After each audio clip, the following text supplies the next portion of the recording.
It's the Brandon Cruz Daily Fantasy Podcast, where I go and look at loan plays and strategies specifically designed for GPPs. This is a show for people who are already informed in daily fantasy sports and how these contests operate. If you have any question related to NASCAR that isn't a stupid question, feel free to shoot them away. I'm Brandon Cruz DFS on Twitter. Most importantly, take everything here with a grain of salt and use your best judgment when making entries. Additionally, if you have gambling addiction, that's just not my problem. Check your sense of feelings at the door. We're talking about the Cup Series race at Sonoma Sunday live show with me and Jordan. Not sure what time at the moment. I know it's Thursday morning. I usually try and talk to Jordan, see what time is good for him. I'm assuming it's going to be around the same time as the other one we did, which was like 10:30 Eastern, 11 Eastern, somewhere around there. I think that's probably what we're going to settle on for him and I. So Sunday, tune into our live show. It's the beginning of the month. Patreon, if you want to support me. That's why I'm trying to, help you guys out and rank these guys more versus, really harping on track history and things of that nature, because people don't care. People just want the picks. That's all it is. I can yap about track history and strategy as much as or driver strategy as much as I want, but people just want the picks. So we're just here kind of ranking things, kind of like my Xfinity Series video, which if you haven't seen, check it out. So we're going to be ranking the guys. I've already done my projections. I already have some lineups built. Probably 10, 15 lineups again for the Cup Series this week. I like building a lot of lineups for races that I think are going to go green and that are going to have the least amount of variables as possible. That's crazy, Brandon, saying that at a road course. Yes, but the guys who should do well at road courses should do well in this race. I don't think we're going to see a lot of yellows. This is specifically Sonoma is usually green. Even with the carousel, I personally think the carousel has helped the races stay green because it's removed passing zones and guys can spread out more. And so it's races like this to where I try and play more or put my attention towards things. So let's go ahead and look at these guys here. Now, same thing with the Cup Series, or same thing with the Xfinity Series. Obviously, place differential is going to play a huge role. And as I said in the Dirty Air podcast, last week, it seemed like Larson and Kyle Busch was just the play. Like I was convinced to pretty much do 100% of those guys. This week, in my mind, and kind of going through stuff, it's just seeming like play Kurt Busch and Truex. Don't question that. Pivot other ways. So we'll talk about that as we get through this. All right. So diving in, looking at the rankings here, I love Larson as a pivot play. That does not mean I'm going to have a ton of Larson. So I only have Larson projected for 33 points. That's what I'm giving him. 34 on a good day. Why are you starting this out like this, Brandon? You're already contradicting yourself. I was watching the NASCAR Osimo live before lock last week, and Alex said something and I've been trying to figure out how to describe this for a long time, and Alex finally helped me figure out a way to describe it. And so when I build lineups, whether it's using certain cores, using certain drivers, I just assume they're optimal. Like right now, I'm giving Kyle Busch 33 points, or Kyle Larson 33 points. If I'm playing him in a lineup, that means I'm building that lineup assuming Larson is optimal. So it's binary for me. It's either 1 or 0. Larson either works or he doesn't. I don't see Larson working. I'm only giving him 33 points. I think there's way better plays. However, I'm going to have ownership to Larson in the situation where he stays up front and leads laps. So just keep that in mind. So like right now, I would rank Larson as a no. However, I know I'm going to have at least 2 lineups with Larson in there, because at COTA, I want to do the same thing. A lot of stuff happened. The rain really changed how that lineup or how that race was going to go. But we've seen Larson do pretty well at Sonoma in the past. I'm not concerned about him starting up front. If I think he's going to lead laps, if I think he's going to perform well, I don't mind Larson. I know looking at his finishes, it's been in the teens. He has a 6th place at Watkins Glen, an 8th place at Watkins Glen. But I think you really need to consider Larson starting on the pole. I think you just have to really consider that. I wanted to put that out there. So ranking wise, I have him as an F, but I'm going to have at least 1 or 2 lineups with Kyle Larson. I think you should as well. Now getting to the actual plays. Obviously, Austin. There we go. Chase Elliott, absolutely love him. Got him.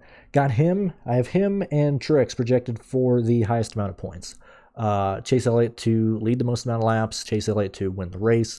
I got Truex going from 19th to finishing inside the top 5.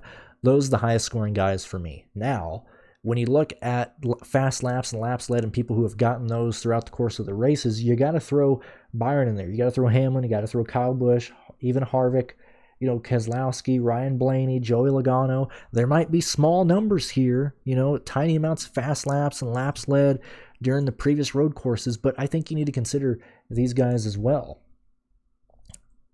And maybe that's me going more, and you're considering these guys going to play more lineups this week, but I don't hate Byron.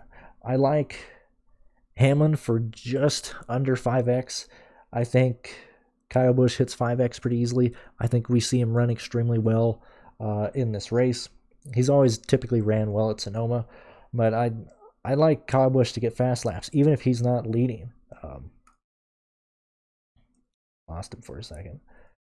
I like him. Sonoma is by far his best road course. And I think I still play him at Watkins Glen every time I go there. I think he's going to do well at Watkins Glen one of these days. It just hasn't lined up. He either gets wrecked towards the very end of the race at Watkins Glen, but if you take all his issues out of Roval and the Daytona road course, Sonoma's the place to play Kyle Busch. I love Kyle Busch in the situation, so if I'm playing Kyle Busch, I probably won't play him and Elliott together. I don't think I will. I don't think the optimizer is going to want to do that either, but if I'm, yet again, assuming that I'm going to play Kyle Busch in the lineup, those lineups that I'm having him are going to just assume he's optimal and assume he's getting those laps led. So hopefully that's making sense. I might be contradicting myself more than I'm helping, but that's how I'm looking at this type of stuff here. Don't like Alex Bowman. Don't like Austin Dillon. I like Harvick. So looking at teams who have pitted before stage breaks, Kevin Harvick has been the team that has been trying to pit early, cycle to the front at the end of a stage or when the stage starts up again. Let's see, where are we at here? Got my little notes here. So I went ahead and went back and looked at the last few races. So the Daytona, I'm not going to count on COTA because it was rain. A lot of stuff happened there. There's not a whole lot of data I could take away from COTA to look at. But looking at the 2021 Daytona Road Course, the Roval in 2020, the Daytona Road in 2020, the Roval in 2019, Watkins Glen in 2019, 2019, the Sonoma race, and I can't keep just going back 4 years. We're already in 2019. That's how little road courses we've ran. But looking back at who's pitted and who has stayed out, it's hard to figure out these strategies because typically we keep having yellows right before a stage. Sonoma is about the only race that continues to go green. So in the 2021 Daytona Road Course, a yellow came out before anyone pitted due to Matt Benedetto shredding a tire. In stage 2, yellow came out and they had to restart with 5 to go, and so we didn't see anybody short pit because they didn't have time to. There was a caution there. So the playoffs in 2020, in a situation where teams need to get stage points, there is a yellow on lap 11. Stage ended at 25, so some teams took rain tires, others took slicks, and then those who took rain tires pitted on the green. So there's no data I can really take away from there. In stage 2, the 77 spun with 4 laps left. In the stage, he got stuck in the tires, so teams knew that NASCAR would throw a yellow, and so the only teams that were able to hit pit road before the yellow came out was Kevin Harvick, Eric Almirola, and Christopher Bell, so the 4, 10, and 95. That was pretty much it. That's the only thing I can take away from who short pitted in the 2021 Roval race. In the 2020 Daytona Road race, the first race to not have a yellow near the end of a stage, looking back at history, with 5 to go, Denny Hamlin pitted with the tire rub. And then with 4 to go, you had Kevin Harvick. You had the 1 car. You had the 95, the 12, the 2, the 88, the 18, and the 19 all pit before the end of the stage. I'm sure there was guys in the back. That's all I can tell from watching the race over again. In stage 2, you had the 48, the 9, the 4, the 10, 37, 41, 21, 42, 17, 3, 8, 43, 6, and 19 pit before the end of stage 2. That's how it is. In the Roval 2019, there was yellows before both stage ends. There's nothing to take away from who's going to pit early. Looking at Watkins Glen in 2019, NB said fuel was an issue, and people, they weren't sure if they were going to pit before the end of the stage or not. So looking at the people who pitted there before the end of the stage, the 2, the 22, the 14, the 4 again, the 88, 37, and 12. Those guys pit. Stage 2 has a yellow before it ends. If I had to guess, Kevin Harvick is going to pit before the stage ends. Like, he's the guy that I pretty much guarantee is going to pit before the end of both stages to try and get track position late in the race. Because of that, I like Kevin Harvick. I played him at COTA for the exact same reason. You know, he just ended up getting killed in the rain. But, you know, this is a really long-winded explanation of why I like Kevin Harvick. In 2019, the people who pitted before the end of the stage, the 18, the 19, the 12, the 95, the 6, the 20, 14, 1, 8, 4, 2, 38, 17, 3, 43, 47, and 9. Couldn't see other guys. That's all they showed on the broadcast in stage 2. It was the 12, 95, 4 car again, 6, 20, 10, 14, 48, 1, 88, 8, 37, 41, 38, 21, 3, 47, and those guys. Truex Jr., Kyle Busch, Bubba, and Chase pitted, and they still got stage points. That's just how spread out the field was. And so, long-winded answer again, this field is going to spread out. We're going to see some guys pit before the end of the stage. If they're up front, they're most likely going to be able to retain their position even after the stage caution happens. It's just kind of helping them gain, like, not create a buffer, but help them like guarantee starting up front in the next stage. So long-winded answer. I like Kevin Harvick for the fact that I think they're going to play the strategy game and try and get track position late in the race. Very, very long-winded answer there. Hopefully I didn't lose any of you guys. I'm pretty sure I did, but we'll continue on. Keselowski, I got him at 4.7 value, giving him 40.25 or 40.25 points. Reddick's a F for me. Blaney's there. Hold on a minute. Get these colors back squarely. There we go. Sorry, technical difficulties over here. We're on Chris Buescher. So Chris Buescher, hitting 3X, 27 points. Not for me, not at 7,200. I'm going to talk a little bit about pricing once we get through these guys and how lineup construction I think is going to go. Interesting this week with how annoying lineup construction is. Because the 5K range is pretty much non-existent. The 5 and 6K range is really, really ugly. Where are we at? Logano, a little over 4.5 value. Man, I keep losing myself. Where am I at? Stenhouse. Giving Stenhouse 5X. I think Bubba is going to stay out, and I talked about it in the earlier podcast as well. Bubba seems like one of the guys who is going to stay out during the stages to get stage points because they are currently outside the playoff cut, and they need those stage points. Bubba is playoff racing. Like from here up until the playoffs, Bubba needs stage points. And so be hesitant if you're playing Bubba this week. I know it's 6,600. It can't be that bad. He's starting 15th. That's a road course, but his road course history is pretty bad. He's going to stay out for stage points. I'm hesitant to play him. Same thing with Suarez. And I think you do need to consider these two guys. They're just, I don't like the idea of playing them.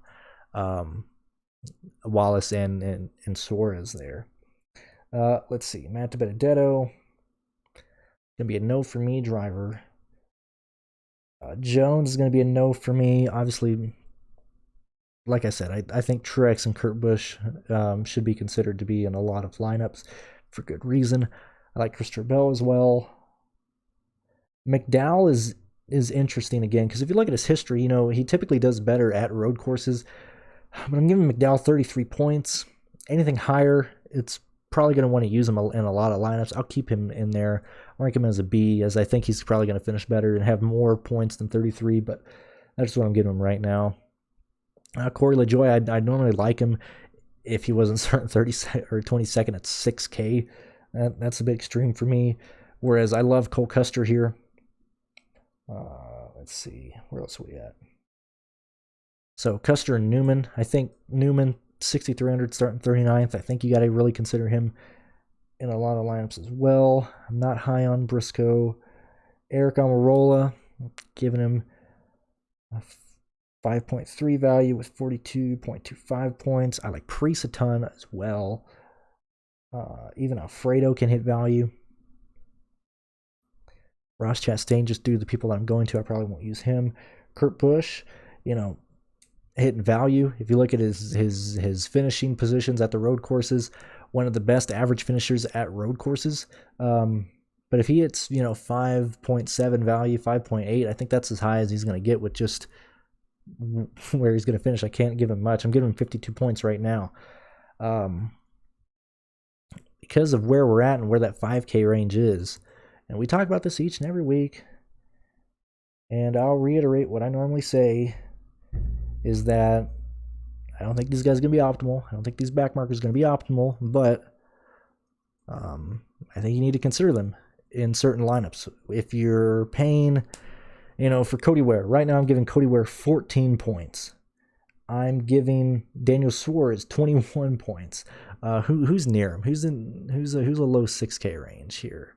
I guess not really Newman, because I already like Newman here. Let's see. So Stenhouse is going to score well as well. But if you're like stuck at a 5K range and you don't like roads and you're not too high on Alfredo, like I don't mind going down here and playing these absolute back markers for the salary. Like, I haven't made a ton of lineups, but I just seem like it's going to want to put you towards people like Scott. Even people like Balicki, but probably it's probably going to want to use Scott first, Ware, and then Half and optimizers if you're going that way, like if you're using Fantasy Crunch or things like that. And I honestly do not hate it. With the limited amount of fast laps and laps led out there, it's going to be a lot of place differential.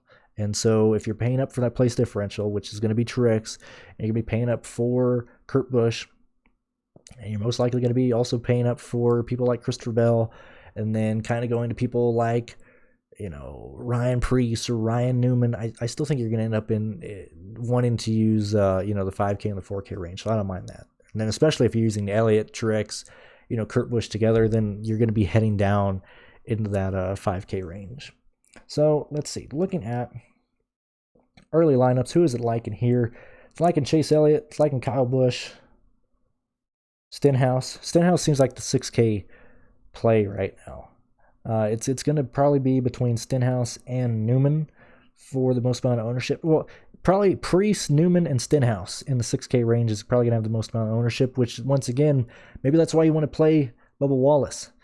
Hopefully, maybe he'll be there at the end. I think that stage racing is going to hurt you with Bubba Wallace and Stenhouse, not Stenhouse, and Suarez. But if you want to pivot off of Stenhouse, if you want to pivot off of Newman, I don't hate Bubba Wallace. And then, like I said, right now it's wanting to use Cody Ware and Scott Heckert and Quinn Hoff. It's looking like it's wanting to use $50,000 in min salary Quinn Hoff in certain extremes here. And so, if I'm playing 10, 15 lineups this weekend, I'll probably have one or two with Quinn Hoff or Scott Heckert, see if it scores well. Don't know if it'll be optimal, but I know it'll probably be a top 8% lineup. It's always there. If you always look at, how GPP's in, maybe it's not the highest scoring lineup, but you always see, lineups in the top 3, top 4, top 5% usually have punts in there. And so if we're aiming for a good scoring lineup, I don't mind punting. So yeah, I think that's probably where we're at. People that I think you should consider that maybe don't speak out to you or don't really stand out. I think Newman. I know Newman's finishes are horrific compared to how he normally does, but man, I like Newman. Looking at guys who typically get fast laps and laps led, turns dominator points. And this is kind of why I'm spreading out laps led and stuff to try and get around, a little bit under the average. Like, obviously, Chase Elliott, 18, 14, 24 at the Daytona Road Course, the Roval last year, the Roval in 2018, 37 at Watkins Glen, 26 at Watkins Glen 2018. So like an average, Elliott's going to get around 15 points. or 15 dominator points. Truex around 12. But looking at guys who stand out to pretty much guarantee at least 1 or 2 dominator points, people like Denny Hamlin, people like Brad Keselowski, people like William Byron. That's kind of why I like William Byron. I know he got a lot of those dominator points at the Roval in Charlotte, but getting 9 at Sonoma in 2019, I like that. Let's see, Ricky Stenhouse Jr., popping off here and there at the Roval, here and there at Sonoma. I don't mind that. Now it's like 1 or 2 dominator points, so maybe 3 fast laps, but I don't hate these types of guys. That, when I'm gun to my head trying to choose between Newman and Stenhouse and Newman and Alfredo, and when I'm down there, I'm really diving down to who I think can get maybe 1 or 2 or 3 fast laps during maybe pit cycling, or who's going to stay out and try and lead under caution to get stage points or something like that. So hopefully this helps you out. People really only care about the ranking of the pool anyway, so that's kind of why we're doing this. If you want my projections, if you want to support the channel, Patreon, Brandon Cruz DFS. Remember, live show Sunday. I'm going to be live on Saturday.